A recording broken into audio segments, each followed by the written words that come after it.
Alors, présentez-vous, prénom, ville, instrument et nom du groupe.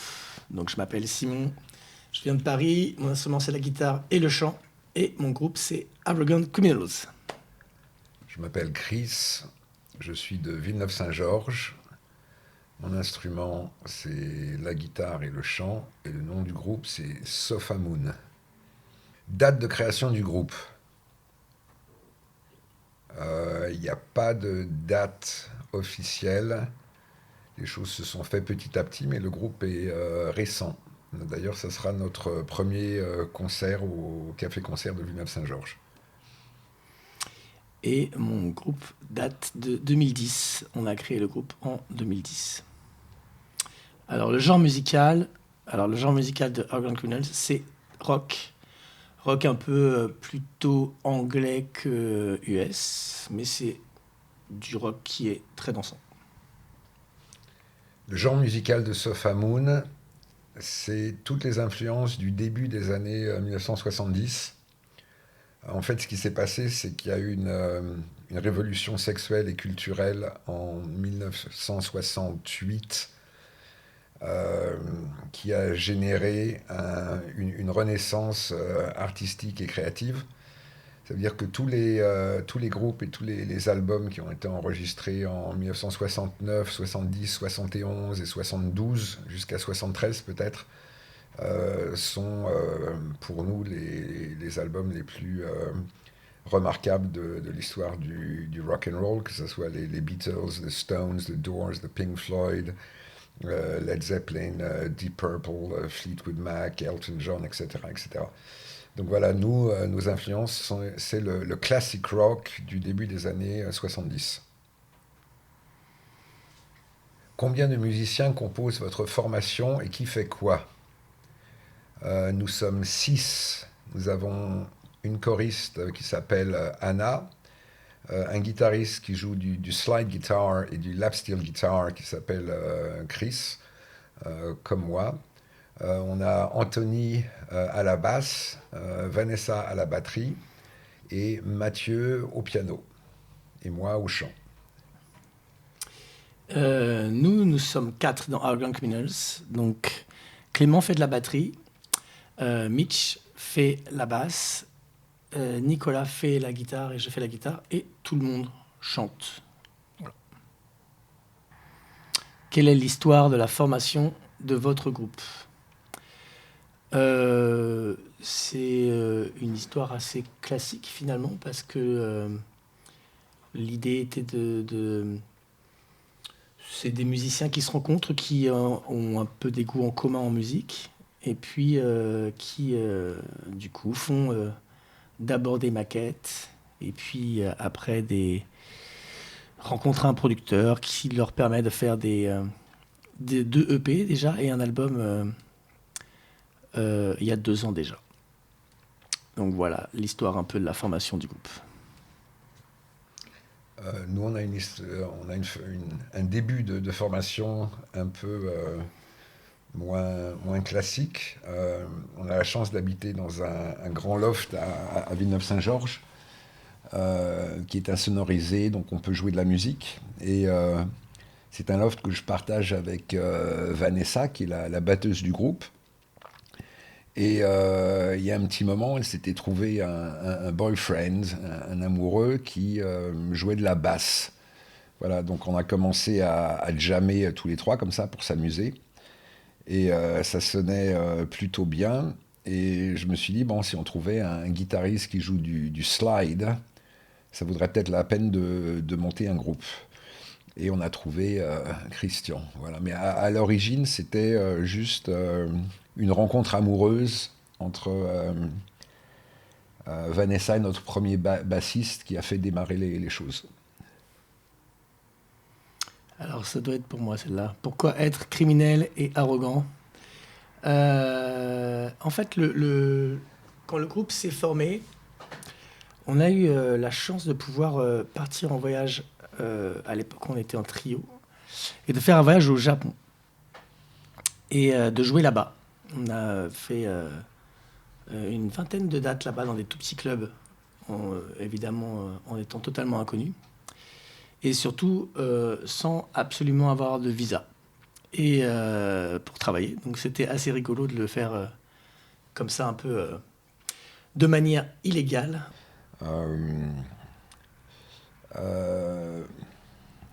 Quand je cherchais le nom du groupe, je voulais un nom qui puisse être prononcé aussi bien en français qu'en anglais.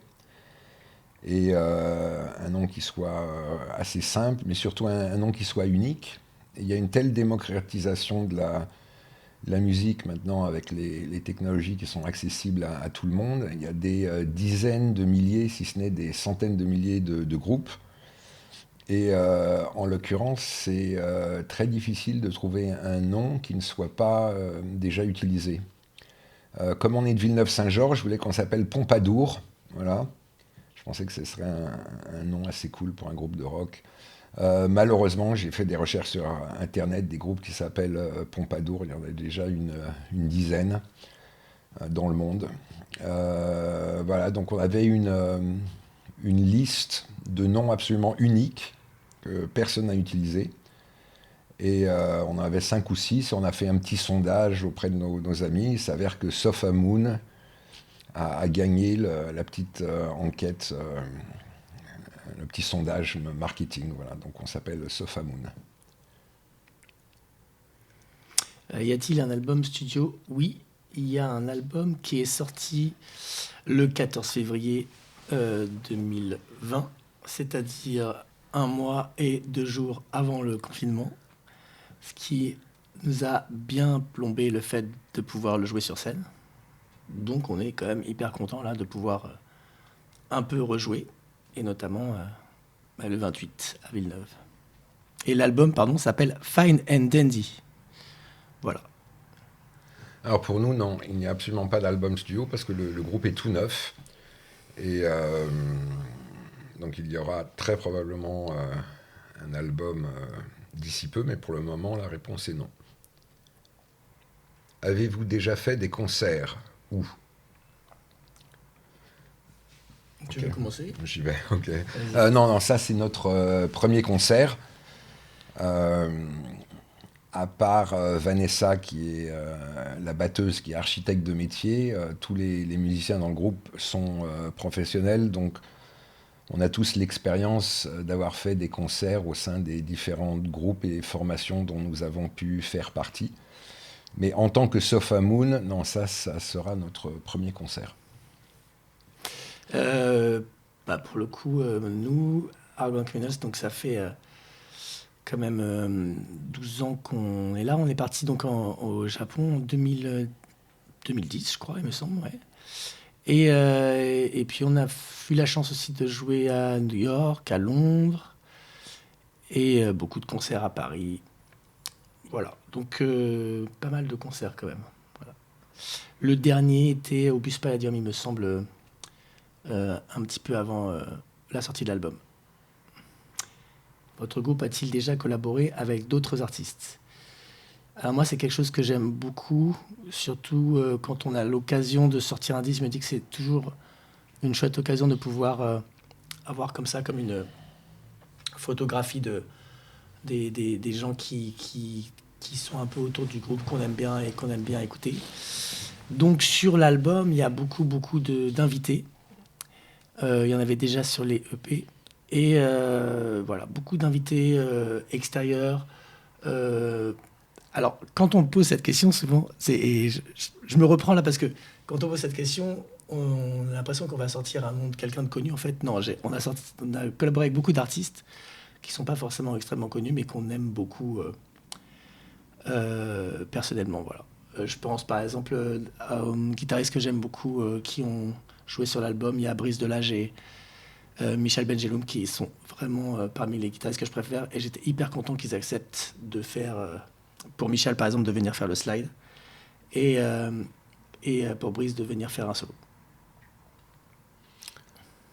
Non, on n'a pas collaboré avec d'autres artistes, mais on a appris récemment qu'il y a un super big band de cuivre à Villeneuve-Saint-Georges. et qui m'a été présenté comme un projet amateur, donc j'ai été les écouter. Et franchement, ils sont top. Donc dans le futur proche, on envisage de collaborer avec eux pour rajouter des cuivres sur certains de nos titres. Je sais plus, je sais plus où on en est. Quel est votre parcours artistique? Quel est mon parcours artistique? Je vais peut-être parler de celui du groupe parce qu'en fait, on a eu une chance incroyable au début du groupe. Le producteur avec lequel je travaille depuis des années, qui s'appelle Étienne de Nanteuil, qui a cette boîte qui s'appelle Octopus, qui fait la production de nos disques, et travaille aussi dans la publicité. Et j'avais fait plusieurs musiques pour des publicités avec lui. Et du coup, il nous a appelés pour faire un générique d'un dessin animé qui passe toujours, qui s'appelle Les Dalton, et qui est sur le deuxième EP du coup d'Arrogant Criminals. Et ça nous a permis d'avoir beaucoup de vues et de constituer un peu un public et de pouvoir voyager aussi avec notre musique. Donc voilà ce que je pourrais dire de notre parcours artistique. Pour nous, le parcours artistique, il est différent pour chaque membre de notre groupe. Moi, je peux parler du mien. Moi, j'ai joué dans des groupes au Royaume-Uni et aux États-Unis, parce que j'habitais à Los Angeles pendant 25 ans. Voilà, sinon les autres musiciens ont eu leur propre parcours en faisant partie de différents groupes. Alors, quel a été votre déclic pour la pratique d'un instrument et du chant? Moi, j'ai commencé la guitare quand j'avais 5 ans. Donc, je ne sais pas s'il y a eu un déclic. Je pense que c'est plutôt, au départ, une envie. J'ai eu la chance de pouvoir le faire. Et puis, ça ne m'a jamais lâché. Et puis, après, vers l'adolescence, on a envie de commencer un peu à chanter. Et, moi, j'étais très très fan, et je le suis toujours, des Beatles, et du coup, j'ai appris aussi l'anglais en chantant, comme beaucoup de musiciens, en chantant les chansons des Beatles. Moi, c'est pareil. Même, same story. Voilà.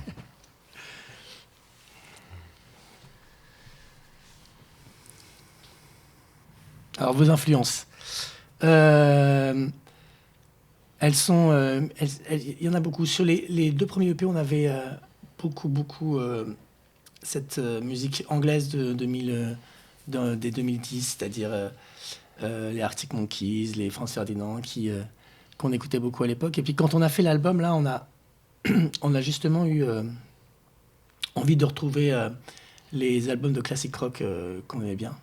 Donc il y a des morceaux plus longs, un peu plus rock progressif, et puis il y a pas mal justement de la musique des Beatles qui repointe un petit peu le bout de son nez dans nos influences qu'on peut entendre sur le disque. Là, pour le coup, l'album est vraiment un album d'influence. On entend vraiment les artistes à qui on a voulu rendre hommage. Voilà. Pour nous, nos influences, c'est plus en termes d'albums que d'artistes. Il y a des albums qui nous ont beaucoup marqués, comme Exile on Main Street, des Stones, ou LA Woman, des Doors. Il y a toute une liste d'albums qui constituent nos influences. Mais ça se rapporte toujours au classic rock du début des années 70. Votre plus beau souvenir musical en studio ou en tournée? Je pense que c'est les tournées. Je pense que c'est le voyage au Japon dont je parlais. Je pense que c'était un moment assez lunaire, parce qu'on ne parlait pas du tout japonais. Ils parlent très mal anglais. On a passé 1 mois et demi en langage des signes et en musique. Et du coup, c'est un souvenir hyper rigolo. Et en plus, comme c'était au tout début de l'aventure du groupe, il y avait quelque chose de très frais et très rock'n'roll pour le coup. Pour moi, c'est à l'époque où je vivais à Londres avec mon groupe. À l'époque, j'avais besoin d'une choriste. Et j'avais fait quelques recherches, comme ça j'ai obtenu quelques numéros de téléphone. Et en fait, je me suis retrouvé avec une choriste qui s'appelle P.P. Arnold. Et c'est la choriste qu'on entend sur Dark Side of the Moon des Pink Floyd. Voilà, donc c'était une bonne surprise de l'accueillir pour faire des chœurs durant cette séance. C'était un bon souvenir. Votre collaboration artistique rêvée. Personnellement, j'ai pas trop comme ça d'idées. Voilà, je vois des fois des potes musiciens qui jouent en première partie d'un tel à un tel, etc. Je me dis, ouais, ça doit être génial. Mais ça me réveille pas la nuit. Voilà, de croiser une célébrité. Pour nous, c'est difficile de répondre à cette question parce que beaucoup des musiciens qu'on admire sont décédés, sont déjà morts. Donc, Une anecdote. Qu'est-ce que je vais vous raconter comme anecdote? On a eu un chouette moment à New York parce que c'était aussi un voyage qu'on a fait un peu à l'arrache, où personne ne nous connaissait. Donc on arrive dans ce club que peut-être tu connais qui s'appelle Harlem's Grocery à New York. je connais deux noms. Ouais. Et donc on se faufile dans une soirée de 5 groupes, etc. Donc, ils nous ont programmé en dernier. Je crois que le groupe qui joue juste avant est un déprimant incroyable. Donc tout le monde sort quand on commence à jouer. Et la bosse du truc, parce que cet endroit est en deux parties, il y a un bar, et puis après la salle est payante. Passe la tête, écoute ce qu'on fait, et puis on voit tout le bar débarquer.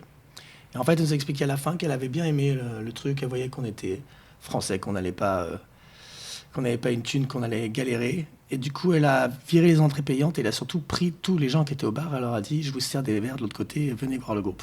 Et donc c'était super. On a fait 2 morceaux tout seul et puis après, bam, d'un coup, soixantaine de personnes qui arrivent, hyper contents de nous voir et nous hyper contents de les voir.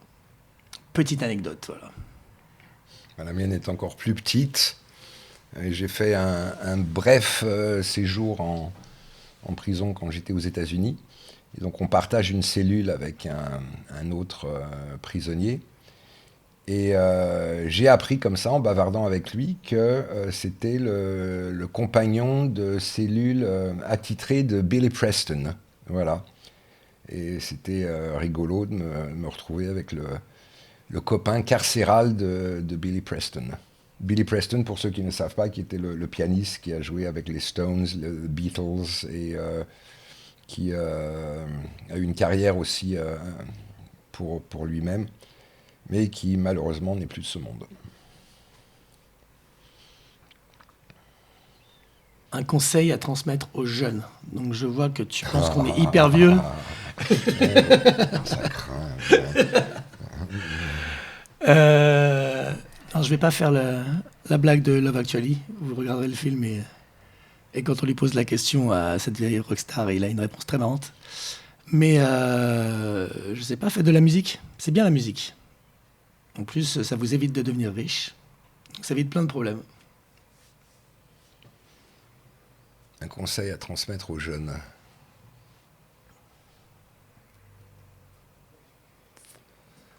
Oh, il y en a tellement, hein, mais je vais en prendre un.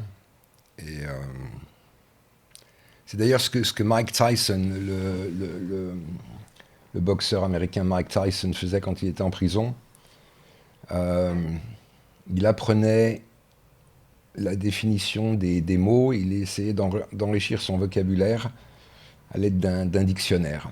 Donc voilà, c'est mon conseil aux jeunes.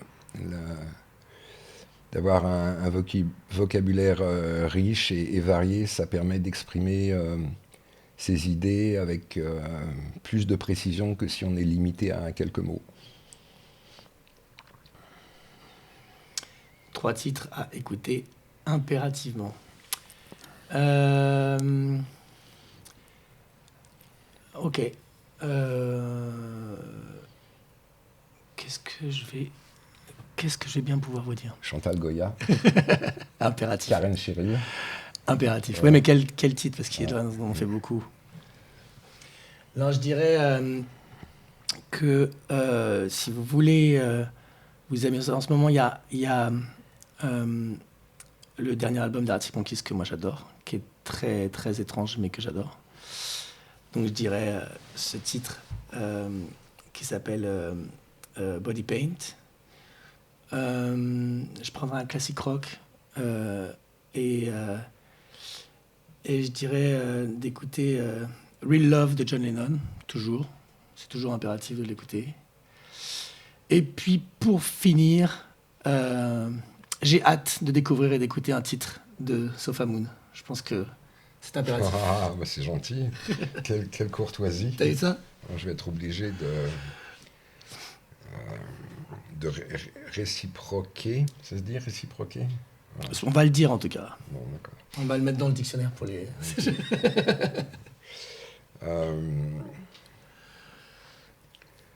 Il y a tellement de trucs absolument magnifiques. Moi, je dirais un groupe qui n'est pas très connu et qui est extraordinaire avec une chanson absolument magnifique. C'est The Day They Drove Old Dixie Down. C'est par le groupe The Band. Et je recommande la version live qu'on voit dans le film de Martin Scorsese qui s'appelle The Band. The Day They Drove Old Dixie Down, c'est une merveille. Et